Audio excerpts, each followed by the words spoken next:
असम्बलियों की तहलील दिसंबर में ही करेंगे, इमरान खान ने वाजे कर दिया। पार्टी की मुशावरती बैठक के बाद कारकुनान से खिताब में कहा, 17 दिसंबर को तारीख का ऐलान करूंगा। पहले पंजाब फिर केपी असम्बली तहलील होगी।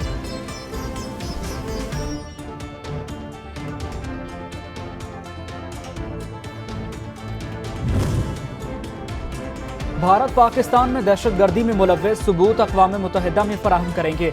वज़ीर मुमलिकत बराए ख़ारजा हिना रब्बानी खर का 2 टोक ऐलान।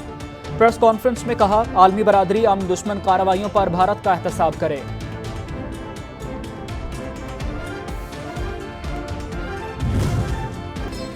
ताजिक सदर का दौरा पाकिस्तान, मफाहमती यादाश्तों समेत अहम मुआहिदों पर दस्तखत। वज़ीर आज़म शहबाज शरीफ की मुश्तरका प्रेस कॉन्फ्रेंस में कहा, 2 तरफा चैलेंजेस से मिलकर निपटेंगे। ताजिक सदर ने दहशतगर्दी के खिलाफ जंग में ताउन का यकीन दिलाया।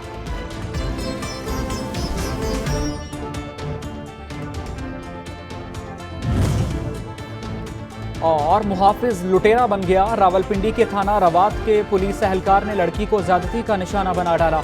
मुतासरा लड़की के मुताबिक एहलकार दरवाजा तोड़कर घर में दाखिल हुआ, अगवा किया, नामालूम मकाम पर 3 बार ज्यादती का निशाना बनाया। नाजीबा वीडियो भी बनाई।